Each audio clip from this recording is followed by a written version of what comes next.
का lecture number 5 जो बहुत इंपॉर्टेंट है। लास्ट टाइम हमने इसके रिगार्डिंग कुछ डिस्कशन कर लिया था, ठीक है। बट उससे पहले आपको एक काम करना है, फर्स्ट फ्लाई क्लासेस को सब्सक्राइब करना है, लाइक एंड शेयर करना है, ठीक है। तो नाउ स्टार्ट, ठीक है, जीओसी का लेक्चर नंबर 5। बट उससे पहले हम क्या करेंगे, रिवाइज करेंगे। एक बार हमने लेक्चर 4 में क्या पढ़ा था। लेक्चर 4 में हमने फंडामेंटल ऑफ ऑर्गेनिक केमिस्ट्री पढ़ा था, या आप उसे कह सकते हो basic fundamental of organic chemistry, basic concept of organic chemistry, आप कुछ भी इसे बोल सकते हो। जिसमें हमने पढ़ा था aliphatic compounds and then cyclic compound. Aliphatic compound कौन से होते हैं? जो आपके ओपन चेन कंपाउंड्स होते हैं। और मैंने आपको बताया था ओपन चेन एलिफेटिक कंपाउंड कोई भी हो सकता है, alkane, alkene, alkyne and functional group included, कुछ भी हो सकता है उसमें। और होमोसाइक्लिक कंपाउंड्स के भी हमने 2 पार्ट्स लास्ट वीडियो लेक्चर्स में पढ़े थे। कौन सा? आपका एक तो आपका होमोसाइक्लिक एंड देन हेट्रोसाइक्लिक, ठीक है। होमोसाइक्लिक भी आपके 2 टाइप्स के होते हैं, एलिसाइक्लिक होते हैं एंड देन हेट्रो एलिसाइक्लिक भी होते हैं, ठीक है। और आपका होमोसाइक्लिक कंपाउंड भी 2 टाइप्स का होता है, aromatic and then hetero aromatic. आप कैसे भी इसको पढ़ सकते हो। तो मैंने लास्ट वीडियो लेक्चर्स में होमोसाइक्लिक कंप्लीटली आपको एक्सप्लेन कर दिया था, एलिफेटिक बता दिया था, साइक्लिक बता दिया था, हेट्रोसाइक्लिक भी हम पढ़ चुके थे एंड देन एलिसाइक्लिक कंपाउंड्स भी बता दिए थे। असाइक्लिक कंपाउंड्स वो होते हैं जिसमें साइकिल नहीं बनती, बट आपका एलिसाइक्लिक कंपाउंड वो होते हैं जिसमें साइकिल बनती है, ठीक है ना। Carbon to carbon connected cycle होती है आपकी, ठीक है। तो आपके ये इस टाइप्स के कंपाउंड एलिसाइक्लिक होते हैं। बट आज हम पढ़ेंगे मोस्ट इंपॉर्टेंट टॉपिक, ठीक है ना, मेंस के पॉइंट ऑफ व्यू से, एडवांस के पॉइंट ऑफ व्यू से एंड नीट के पॉइंट ऑफ व्यू से। ये लेक्चर बहुत ही इंपॉर्टेंट होने वाला है आज का, जो आपको बहुत ही ध्यान से केयरफुली पढ़ना है। अपनी नोटबुक निकालिए, एक एक पॉइंट्स को समझाते जाएंगे और आप नोट करते रहिए, ठीक है। एरोमेटिक कंपाउंड्स क्या होते हैं? जब बच्चे मोस्टली पढ़ लेते हैं, पढ़ने के बाद भी बच्चों को बहुत कंफ्यूजन रहता है कि एरोमेटिक कंपाउंड्स क्या हैं। हमने एरोमेटिक कंपाउंड्स पे पर्सनल कंप्लीट वीडियो लेक्चर्स भी अपलोड किया हुआ है, आप उस वीडियो लेक्चर्स को देख सकते हो। सेपरेट वीडियो लेक्चर अपलोड किया हुआ है, आप वहां से भी पढ़ सकते हो। और ये जीओसी का लेक्चर नंबर 5 है, इसमें भी आप पढ़ सकते हो। तो चलिए लेट्स स्टार्ट करते हैं अपना एरोमेटिक कंपाउंड, ठीक है। सबसे पहले एरोमेटिक कंपाउंड्स क्या हैं? एरोमा से एरोमेटिक कंपाउंड, बड़ा ग्रीक वर्ड है ये, ठीक है। और aromatic compound completely mainly depend on natural sources, ठीक है। एरोमेटिक कंपाउंड आपके किस पे डिपेंड करते हैं? मेनली नेचुरल सोर्सेज पे डिपेंड करते हैं। जैसे कि हमने पढ़ा था कार्बन कंपाउंड्स, ठीक है ना। आप ऑर्गेनिक केमिस्ट्री में कार्बन कंपाउंड्स की स्टडी करते हो, और कार्बन कंपाउंड की जो स्टडी आप करते हो, ठीक है, तो ऑर्गेनिक कंपाउंड लिविंग सोर्सेज पे डिपेंड है। तो ऐसे एरोमेटिक कंपाउंड कंप्लीटली कार्बन और हाइड्रोजन पे डिपेंड है, और मेनली नेचुरल सोर्सेज होते हैं आपके एरोमेटिक कंपाउंड, ठीक है। जैसे कि एरोमेटिक कंपाउंड, मैं आपको एक इंपॉर्टेंट पॉइंट भी बता देती हूँ जो मैंने बोर्ड पे नहीं लिखा, ठीक है। बोर्ड पे सम इंपॉर्टेंट पॉइंट्स लिखे हैं आपका टाइम सेव करने के लिए, ठीक है, लेकिन बहुत सारी इंपॉर्टेंट थिंग्स हैं जो मैं आपको बता देती हूँ।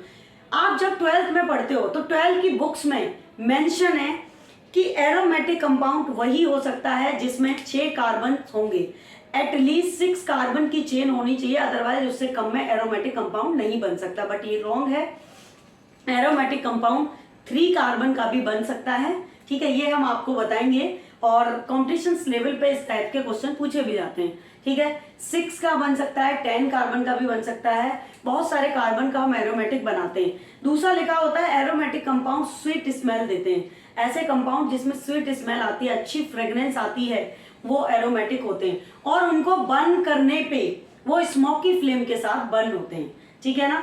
तो इस टाइप के जितने भी, और follow is Huckel's rule, Huckel's rule को फॉलो करते हैं वो कंपाउंड हमारे एरोमेटिक होते हैं। ये तो 12th के पॉइंट ऑफ व्यू और 11th क्लास के पॉइंट ऑफ व्यू से एरोमेटिक कंपाउंड की स्टडी है। बट एक्चुअल में एरोमेटिक मेंस और आप नीट के पॉइंट ऑफ व्यू से पढ़ोगे तो क्या होते हैं? देखो, सबसे पहला फर्स्ट पॉइंट है साइक्लिक सिस्टम होना चाहिए, ठीक है ना। साइक्लिक सिस्टम का मतलब क्या होता है? मैंने आपको बताया था साइक्लिक कंपाउंड्स कौन से होते हैं, जिसमें आपकी साइक्लिक रिंग होनी चाहिए, ठीक है। वो एरोमेटिक आपका होगा। देखो ये आपकी साइक्लिक है, ठीक है ना, कार्बन की साइकिल है। किसकी साइकिल है? कार्बन की। और कैसी साइकिल है? क्लोज साइकिल है। साइक्लिक कंपाउंड हमने पढ़े थे, साइक्लिक कंपाउंड भी 2 टाइप के होते हैं, होमोसाइक्लिक और हेटेरोसाइक्लिक, ये मैं बता चुकी हूँ लास्ट वीडियो लेक्चर में, ठीक है ना। तो ये आपका साइक्लिक सिस्टम हो गया। इस साइक्लिक सिस्टम को हम रिंग सिस्टम भी बोलते हैं। क्या बोलते हैं हम? रिंग सिस्टम भी आप इसको बोलते हो। बहुत ही इंपॉर्टेंट क्वेश्चन है। तो पहला तो फर्स्ट पॉइंट ये होना चाहिए हमारा कि साइक्लिक सिस्टम होना चाहिए एंड देन रिंग सिस्टम होना चाहिए। Come to the next point कि रिंग शुड बी प्लेनर। अब इसका क्या मतलब है? ये तो हमने पढ़ा नहीं था, 12th की बुक में तो ऐसे लिखा है, बुक्स में इस तरीके से मेंशन है। रिंग शुड बी प्लेनर का मतलब है all carbon will be sp2 hybridise.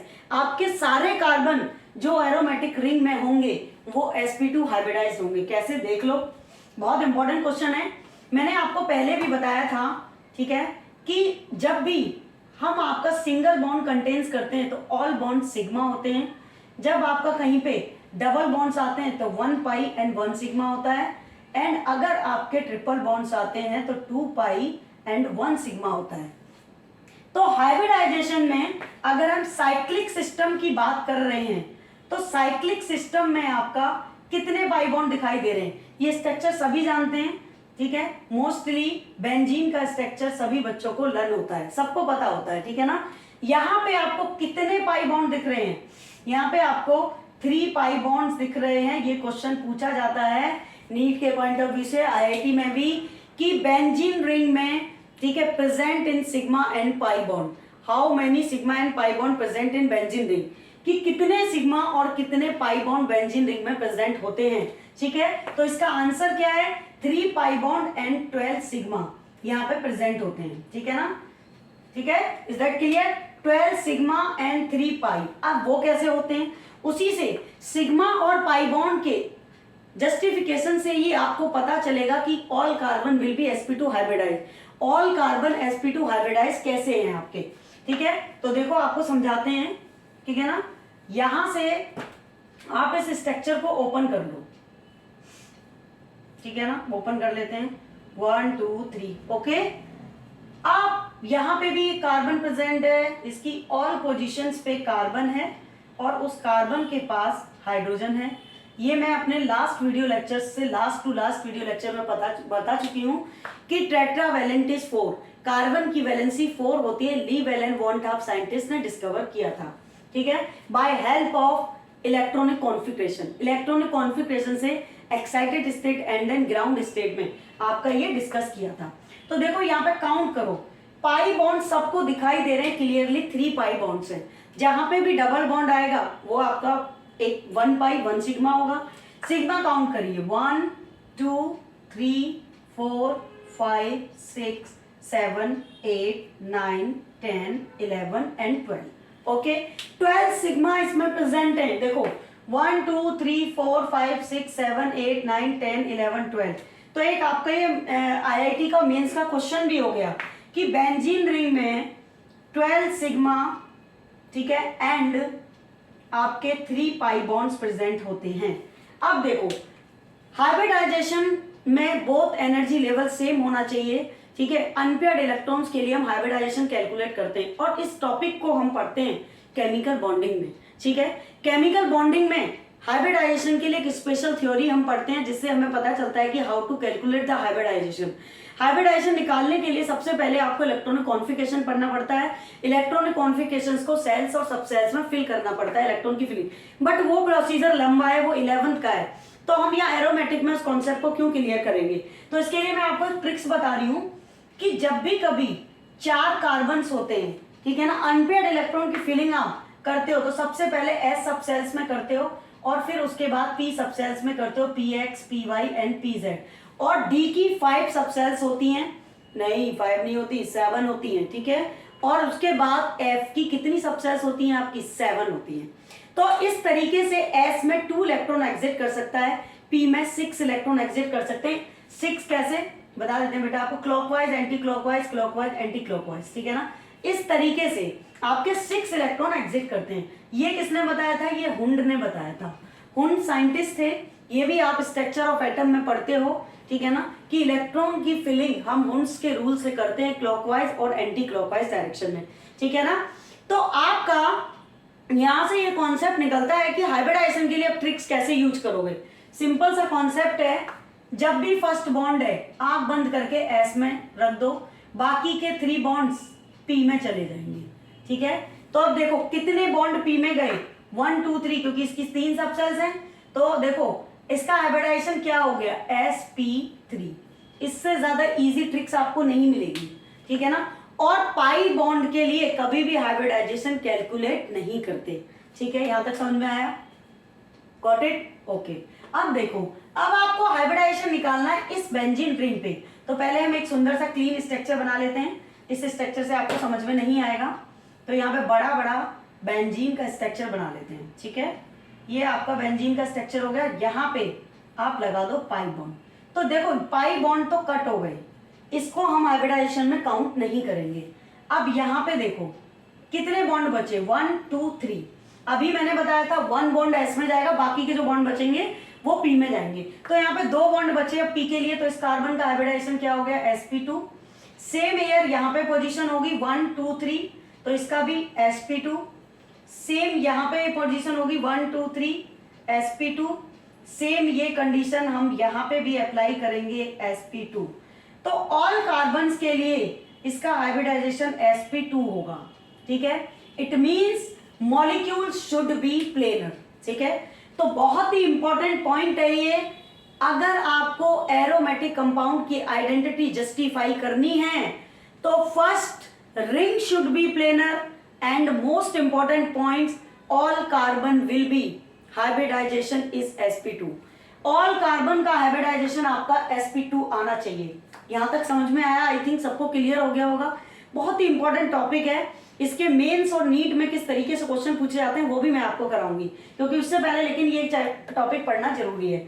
I hope कि आपके 2 पॉइंट्स क्लियर हो गए। Complete conjugation system.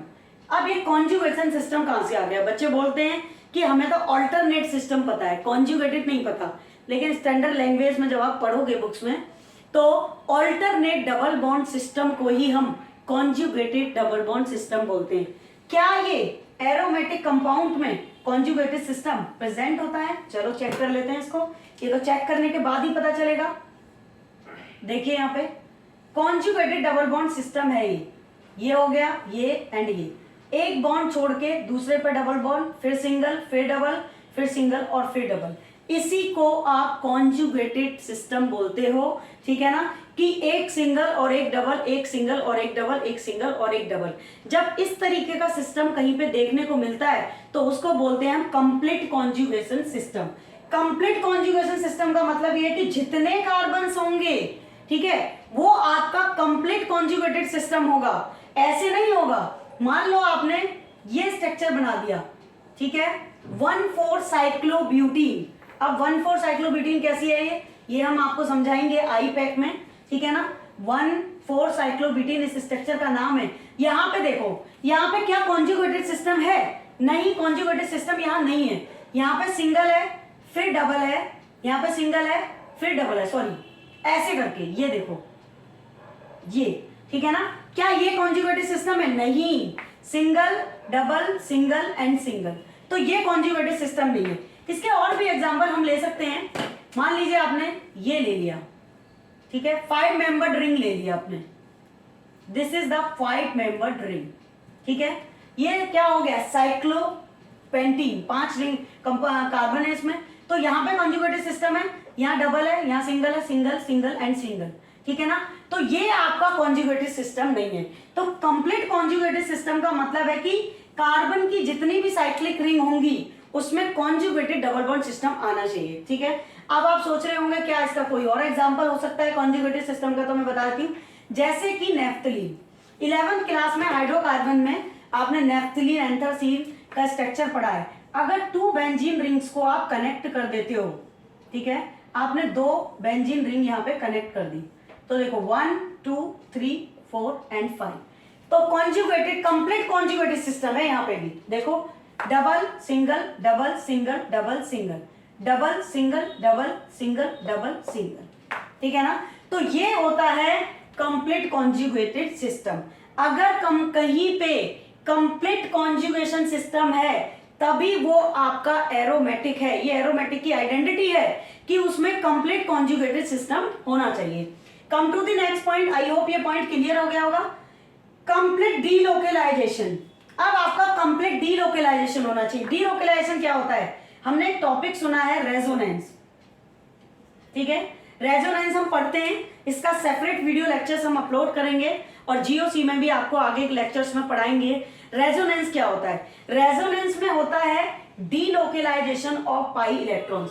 अब पाई इलेक्ट्रॉन्स कौन से हैं इसमें? ये क्योंकि एक पाई बॉन्ड में 2 इलेक्ट्रॉन्स होते हैं तो 3 पाई बॉन्ड में 6 इलेक्ट्रॉन्स हो गए आपके। अब इन पाई इलेक्ट्रॉन्स को हम कंप्लीट डीलोकलाइज करेंगे रिंग में, ठीक है। कैसे इसको कंप्लीट डीलोकलाइज करेंगे रिंग में? रेजोनेंस में हम क्या पढ़ते हैं? रेजोनेंस स्ट्रक्चर अगर आप बेंजीन का बनाते हो तो रेजोनेंस स्ट्रक्चर बेंजीन का ये बनेगा, ठीक है। बॉन्ड सारे रोटेट हो जाएंगे इस तरीके से, ये वाले बॉन्ड उस तरफ और ये बॉन्ड इस तरफ। ये हुआ कैसे? ये बॉन्ड यहां शिफ्ट होगा, ये यहां शिफ्ट होगा, ये यहां शिफ्ट होगा, ठीक है। अगर किसी रिंग में ये चीज पॉसिबल है कि रेजोनेंस क्या कहता है? डीलोकलाइजेशन ऑफ पाई इलेक्ट्रॉन, और डीलोकलाइजेशन ऑफ पाई इलेक्ट्रॉन अगर रिंग में पॉसिबल है, कंप्लीट डीलोकलाइजेशन हो रहा है रिंग में, तो वो क्या होगा आपका? वो एरोमेटिक होगा। ये कंपल्सरी है एरोमेटिक में। And next is most important point, follow is Huckel's rule. अब हकल्स रूल क्या है? हकल एक साइंटिस्ट थे, ठीक है, जिन्होंने अपने एक रूल बताया था 4n+2 पाई, ठीक है। हकल्स रूल क्या बताता है? किसी भी रिंग में एरोमेटिक स्ट्रक्चर्स में पाई इलेक्ट्रॉन्स को बताता है, ठीक है। और एक ट्रिक्स भी है जहां पे 2, ठीक है, 6, 10, 14, ठीक है ना, और इससे आगे भी हो सकते हैं, ठीक है। इससे आगे भी कॉम्पिटिशन लेक्चर्स में जब मैं क्वेश्चंस कराऊंगी तब आपको समझाऊंगी, ठीक है ना। 2, 6, 10, 14 और आगे भी आप जा सकते हो, 18 और भी आगे जा सकते हो, ठीक है। जिसमें इतने पाई इलेक्ट्रॉन्स प्रेजेंट होंगे वो आपका एरोमेटिक स्ट्रक्चर होगा। हकल्स रूल को फॉलो करेगा। जैसे 4n+2 pi where n is the, ठीक है, यहाँ पे फुल इंटीगर। अब 4n+2 पाई के लिए ये 4 डिजिट हम ले सकते हैं, 0 रख सकते हैं, 1, 2, 3। अगर 0 रखोगे तो 2 पाई इलेक्ट्रॉन होंगे, 1 रखोगे तो 6 पाई इलेक्ट्रॉन्स होंगे। कैलकुलेट करके देखना। इस फॉर्मूले में देखो 4 की जगह पे हमने 0 रखा और यहाँ पे +2 रखा तो कितने पाई इलेक्ट्रॉन्स आए? 2 पाई इलेक्ट्रॉन्स आए। अगर 4 की जगह पे हमने यहाँ पे 1 रखा तो 4 × 1 and 2 कितने हो गए? 6 हो गए। 6 पाई इलेक्ट्रॉन्स हो गए। बहुत इंपॉर्टेंट है, ध्यान से समझना। अब 4 की जगह पे आपने 2 रखा, 4 × 2 कितना होता है? 8 और 2 कितना हो गया? 10 पाई इलेक्ट्रॉन्स। और 10 पाई इलेक्ट्रॉन्स किसमें प्रेजेंट होते हैं? एंथ्रासीन में प्रेजेंट नहीं होते बेटा, ठीक है, नेफ्थलीन में प्रेजेंट होते हैं, ठीक है। देखो 1, 2, 3, 4, 5, ठीक है ना। बट 5 पाई बॉन्ड है, अभी मैंने बताया था ऊपर, एक पाई बॉन्ड में 2 इलेक्ट्रॉन्स होते हैं according to homolytic fission and heterolytic fission. Homolytic fission and heterolytic fission से ये हमें पता चलता है। मैं मैकेनिक्स फंडामेंटल जब आपको पढ़ाऊंगी तब ये सारी चीजें क्लियर होंगी। अभी हम ग्रुप फंडामेंटल पढ़ रहे हैं कि आपका कैसे एक बॉन्ड्स में 2 पाई इलेक्ट्रॉन्स होते हैं, ठीक है ना। तो ये कंप्लीट सिस्टम होना चाहिए। और इसमें सबसे ज्यादा मोस्ट इंपॉर्टेंट पॉइंट है कि अगर आपको क्वेश्चन पूछा जाए तो first should be ring planar and complete conjugation system and then follow is Huckel's rule. अगर ये 3 चीजें कहीं भी पॉसिबल हैं आंख बंद करके तो वो स्ट्रक्चर एरोमेटिक है, इसमें कोई डाउट नहीं है। समझ गए? वो कंप्लीटली एरोमेटिक है स्ट्रक्चर। तो ये था हमारा आज का पूरा कंप्लीट टॉपिक, एरोमेटिक कंपाउंड्स क्या होते हैं। और क्वेश्चन देखो कैसे पूछा जा सकता है। आपके मेंस में क्वेश्चन पूछे जाते हैं। एक सेपरेट वीडियो लेक्चर्स में बनाऊंगी जिसमें आपको मेंस और नीट के क्वेश्चंस कराऊंगी, किससे? जीओसी से रिलेटेड, ठीक है। मैं फिर भी आइडिया दे देती हूँ। सपोज दैट उसने आपको 4 स्ट्रक्चर दिए, एक स्ट्रक्चर ये हो गया, सेकंड स्ट्रक्चर ये हो गया एंड थर्ड स्ट्रक्चर ये हो गया, ओके, एंड नेक्स्ट स्ट्रक्चर आपका ये हो गया। उसने पूछा कि what is the aromatic compound, तो आपका ये एरोमेटिक है, ये एरोमेटिक नहीं है, ठीक है। इस तरीके से क्वेश्चंस आते हैं, ठीक है ना। तो ये था बेटा आपका जीओसी का लेक्चर नंबर 5, जिसमें आपने आज कंप्लीट कर लिया है एरोमेटिक कंपाउंड्स क्या होते हैं। तो देखो हमारा जितना भी बेसिक्स था, aromatic compound, homocyclic, heterocyclic, cyclic compound, aliphatic, open chain, close chain compound, ठीक है, एंड देन डिस्कवरी ऑफ आपका केमिस्ट्री किसने की थी, ठीक है, फर्स्ट ऑर्गेनिक कंपाउंड कहाँ प्रिपेयर किया, लैब में किसने प्रिपेयर किया था, ठीक है, classification of carbon, tetravalent is 4, ठीक है, ये सारे टॉपिक हमने कंप्लीट कर लिए। एल्केन्स क्या होते हैं, रूट नेम्स क्या होते हैं, प्रीफिक्स सफिक्स वगैरह क्या होते हैं, सब हमने पढ़ लिया है, ठीक है। तो ये हमारा बेसिक था जीओसी का जो हमने कंप्लीट कर लिया है आज। इसके बाद अब नेक्स्ट वीडियो लेक्चर्स में हम स्टार्ट करेंगे nomenclature, international union of pure applied system, जिसको आप बोलते हैं IUPAC, naming of alkene, alkene and alkyne.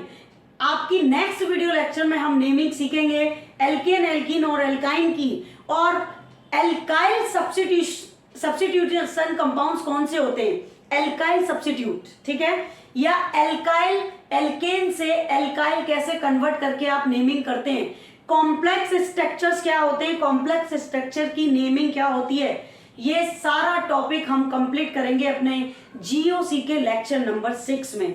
तो आप वेट करना, जीओसी का लेक्चर नंबर 6 हम यहीं से स्टार्ट करेंगे, और अपनी नोटबुक कॉपी पेन लेके बैठे रहो। फर्स्ट वीडियो लेक्चर से एक एक लेक्चर ध्यान से देखो। आई होप आपको सारी जितने भी डाउट्स हैं अब तक जी ऑर्गेनिक केमिस्ट्री वो सारे क्लियर हो जाएंगे। अभी आने वाले वीडियो लेक्चर में बहुत कुछ पढ़ने वाले हैं, मैकेनिक्स फंडामेंटल, आइसोमेरेज एक्सेट्रा, बहुत सारी चीजें आपके लिए लेके आएंगे, ठीक है।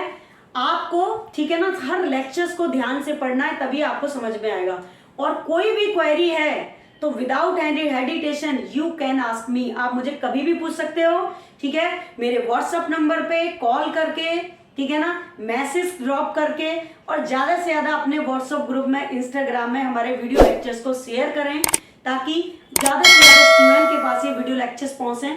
मोस्टली बच्चों को ऑर्गेनिक केमिस्ट्री में डाउट्स होते हैं, ताकि उनके सारे डाउट्स क्लियर हो सकें। कल हम यही मिलेंगे same time next video lecture में, जीओसी के 6 वीडियो लेक्चर्स में।